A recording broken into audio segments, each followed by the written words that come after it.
Tas kungs darbojās pie mums ļoti dziļi. Vairāki atradās zem viņus pārmeklējošā un piesūcinošā spēka visu nakti. Tur nenotika sapulces slēgšana 21:00, kā mācītājiem ir jādara, lai saglabātu sapulces disciplīnu. Tajās dienās mēs vienkārši ilgojāmies pēc Dieva. Mums nebija tūkstotis lietu, ko vēlējāmies nokārtot viņa priekšā, un viņš mūs nepievīla. Kāda māsa apsēdās un sāka runāt mēlēs 5 stundas no vietas. Dvēseles tika pestītas, svētie brīnišķīgi stiprināti un uzcelti caur tā kunga tuvumu.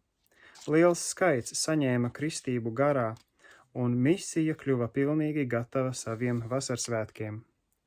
Kādu svētdienas vakaru zāle bija tā pārpildīta, ka daudz ļaužu atradās ārpusē uz ielas. Nākošajā rītā es devos uz zāli meklēt cilvēkus, kas nebija devušies uz mājām.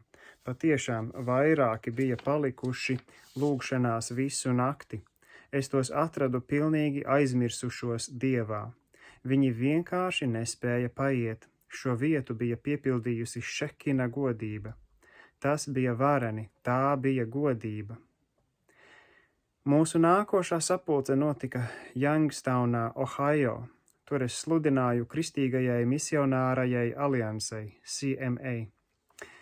Kādas naktis mēs pavadījām zālē līdz pat nākošās dienas ausmai.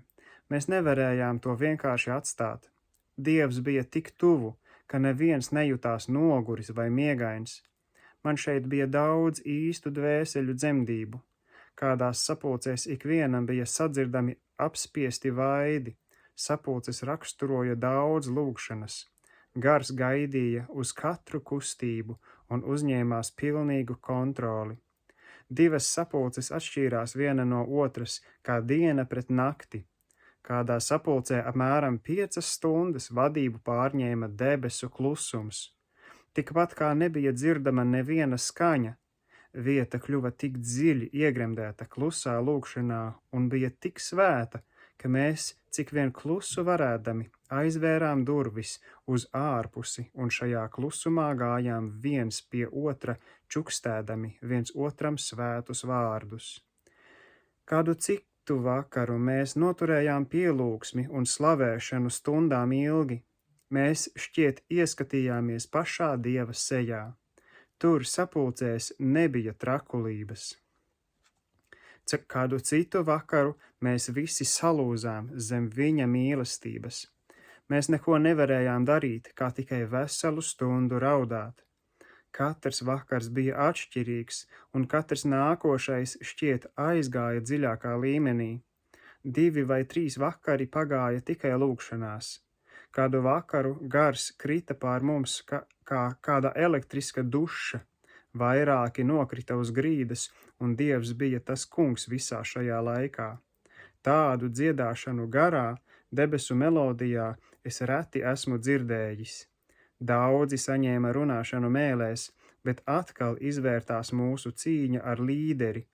Viņš man ugunīgi pretojās, viņš nebija pareizās attiecībās ar Dievu un nepakļāvās garam. Tagad viņa sieva atradās zem spēka varas, meklējot savu kristību, bet viņš bija miesā un tam sīvi cīnījās pretī, kamēr gars tika šausmīgi apbēdināts. Vēlns bieži iemiesojas sludinātāja talārā. Kā jau sacīju, Sātans spēcīgi viņu lietoja sapulču iesākumā, līdz beidzot Dievs guva uzvaru, neskatoties uz viņa pretošanos. Bet viņš tomēr nebija pilnībā pakļāvies. Tas ir pārsteidzoši, kā vēlnam izdodas realizēt savu tvērienu pie kādiem sludinātājiem.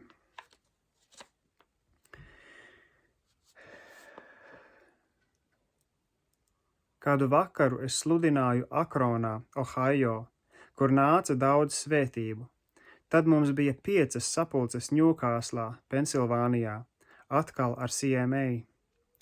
Dievs vareni svētīja arī šo vietu. Tad devāmies uz Aliansi, Ohio, uz vasarsvētku nometni. Tas bija 13. jūnijā. Mums bija brīnišķīga nometnes sapulce. Tā bija pirmā šāda veida sapulce Ziemeļaustrumos. Man bija jāvada sanāksmi. Svētdienas rītā man tika pasniegta vēsts, bet līderis mani lūdza runāt pēcpusdienā. Neko neteicu, tikai lūdzu. Pēc dažām minūtēm viņš atgriezās un aicināja mani tomēr sludināt šajā rītā. Tajās dienās cilvēki tālu bez Dieva netika, bet es ar lielu tā kunga palīdzību sludināju par Jēzus Kristus vispasaules evaņģelizēšanu svētā gara spēkā. Manā runā viss centrējās ap Jēzu. Patiesi, mums ir iespējams nolikt spēku, dāvanas, svēto garu vai faktiski jebko pirms Jēzus. Katra misija, kas paaugstina svēto garu, noliekot to virs kunga Jēzus Kristus, ir kļūdaina un savā būtībā fanātiska. Tā bija ļoti svarīga nometne, kas iesāka darbu šajā valsts apgabalā. Mēs tur palikām 2 nedēļas, un es sludināju 11 reizes. Mums bija brīnišķīgs laiks un plaša apmeklētība. Nometnē piedalījās 400 cilvēku. Sapulces bieži ilga visu nakti. Misionāru entuziasms gāja augstu. Pusdienas tika pasniegtas saskaņā ar labās gribas ziedojumu iespējām, bet Dievs mūs visus bagātīgi nodrošināja, jo visapkārt valdīja brīnišķīgs vienotības gars. Mēs visi bijām brāļi, kristīti caur vienu garu un vienā miesā. Skatīt 1. korintiešiem 12:13. Tā tika atbildēta Jēzus lūgšana, lai visi ir viens. Jāņa 17:21. Īpaši tika svētīta harmonija sludinātāju un vadošo brāļu starpā. Tāds mīlestības gars ir novērojams visai reti. Tās bija patiešām brīnišķīgas dienas. Ar pilnām tiesībām var sacīt, ka mēs otru uzskatījām augstāku par sevi. Romiešiem 12:10. Tur netika pielietotas ērģeles vai dziesmu grāmatas. Gars pats vadīja sapulces, un šķiet, tur tādām lietām nebija vietas. Simtiem ļaužu sastapās ar Dievu. Daudzi saņēma aicinājumu doties uz ārzemju misijas laukiem, pārbaudīt Dievu īstā ticības dzīvē. Strauja vispasaules evaņģelizēšana, kas balstīta uz apustulisko norīkojumu, tika uzstādīts kā mūsu galējais mērķis. Vienas paaudzes ietvaros atpestītajiem ir jāizsniedz neatpestītos. Tajās dienās un naktīs altāru priekšā reti, kad bija tukša no Dieva meklētājiem. Tie ļaudis, kas bija piedalījušies Velsas un Indijas atmodās, ziņoja, ka šis esot visdziļākais Dieva darbs no visām. Mēs izšķīrāmies cīnīties ne ar ko citu kā grēku, un nebaidīties ne no kā cita, kā tikai no Dieva. Vaicāju tam kungam pēc kāda naudas daudzuma, kas mums bija vajadzīgs, lai turpinātu virzīties uz austrumiem. Komiteja man iedeva precīzi tik naudas, cik es lūdzu, un man netika nolaupīts ne santīms. To izdarīja Dievs, slava viņam.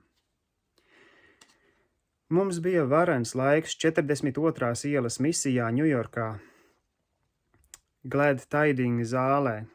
Zem spēka iespaida nonāca kāda jauna meitene, un viņas gars tika pacelts pie Dieva troņa.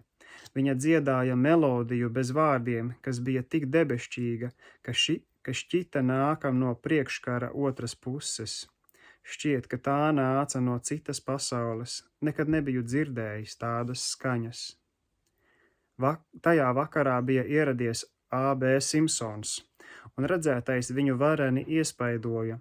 Viņš bija daudz pretojies vasarsvētku darbam. Nešaubīgi Dievs to deva viņam par liecību. Vairāki zem spēka tika noguldīti pie zemes. Pret rītu tā kunga tuvums bija vienkārši brīnišķīgs. Es gribēju atstāt zāli rītausmā, bet man iznāca sasveicināties ar māsu, kas bija izslāpusi pēc kristības. Pār viņu nonāca gars, un es nevarēju viņu atstāt, kamēr viņa nebija nokritusi pie altāra un nesāka runāt citās mēlēs.